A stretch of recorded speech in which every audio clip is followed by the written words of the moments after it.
అదనపు పన్ను పరిధిలోకి వచ్చేవారు తమ ఐటీ రిటర్న్లు ఫైల్ చేస్తున్నారు. అయితే గతంలో కంటే ఇప్పుడు చాలా జాగ్రత్తగా ఉండాల్సిన అవసరం ఏర్పడింది. ఎందుకంటే నిబంధనలు పాటించేలా తప్పుడు వ్యవహారాలను గుర్తించేందుకు ఐటీ శాఖ చర్యలు చేపట్టింది. ఆర్టిఫిషియల్ ఇంటెలిజెన్స్ ఏఐ సహాయంతో ట్యాక్స్ పేయర్ల తీరుతెన్నులను పరిశీలిస్తున్నామని central board of director taxes chairman Ravi Agarwal తెలిపారు. ట్యాక్స్ పేయర్లు రూల్స్ పాటించేలా ఐటీ విభాగం వారికి ఆన్లైన్ కార్యకలాపాలను, ఫైనాన్షియల్ ట్రాన్సాక్షన్లను, ఐటీ రిటర్న్ల దాఖలు నమూనాలను విశ్లేషిస్తున్నట్లు చెప్పారు. ట్యాక్స్ పేయర్లు కంపెనీల ఆర్థిక లావాదేవీల వివరాలు వార్షిక సమాచార నివేదికలో ఉంటాయి. ఐటీ రిటర్న్లు ఫైల్ చేసేందుకు ఇది ఉపయోగపడుతుంది. ఈ క్రమంలో ఒక వ్యక్తి ఎన్నిసార్లు తన ఐఏఎస్ యాక్సెస్ చేస్తున్నారు అనేది చూస్తున్నట్లు సిబిడిటి చైర్మన్ తెలిపారు. సగటున 3.5 సార్లు ఐఏఎస్ పోర్టల్ సందర్శిస్తున్నారని చెప్పారు.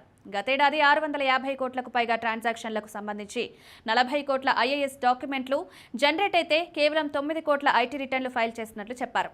ఐటీఆర్ ఫైల్ చేయకుండా ఐఏఎస్ యాక్సెస్ చేయడం అనేది ఫైలింగ్ ఇబ్బందులు, పన్ను చెల్లింపుదారుల ఇతర ఉద్దేశాలను సూచిస్తోందన్నారు. ఈ క్రమంలో వారికి ఈమెయిల్, మెసేజ్ల ద్వారా సమాచారం అందిస్తూ సాయం చేస్తున్నట్లు చెప్పారు. పెద్ద మొత్తంలో లావాదేవీలు నిర్వహించి ఐటీ రిటర్న్లు దాఖలు చేయని లేదా ఫైలింగ్లో తప్పులు చేసేవారిని గుర్తించేందుకు ఏఐ ఆధారిత డేటా విశ్లేషణ ఉపయోగిస్తున్నట్లు చెప్పారు. పన్ను మినహాయింపులు, డిడక్షన్లకు సంబంధించి తప్పుడు క్లెయిమ్స్ చేస్తే సైతం ఏఐ గుర్తిస్తుందన్నారు. ఇప్పటికే మోసపూరిత క్లెయిమ్స్ చేసిన 1.5 లక్షలకు పైగా పాన్ కార్డులను గుర్తించినట్లు చెప్పారు. అయితే చాలా వరకు మధ్యవర్తులు తప్పుదోవ పట్టించడం కారణంగానే జరుగుతున్నట్లు భావిస్తున్నామన్నారు. పన్ను చెల్లింపుదారులు స్వచ్ఛందంగా రూల్స్ పాటించేలా తాము తగిన చర్యలు తీసుకుంటున్నామని, ఆటోమేటిక్ ఎక్స్చేంజ్ ఆఫ్ ఇన్ఫర్మేషన్ ద్వారా ఐటీ ఆస్తుల సమాచారం ఆధారంగా 19,501 మంది ట్యాక్స్ పేయర్లను సంప్రదించినట్లు గుర్తు చేశారు. దీని ఫలితంగా 62% మంది తమ రిటర్న్లను అప్డేట్ చేశారని తెలిపారు.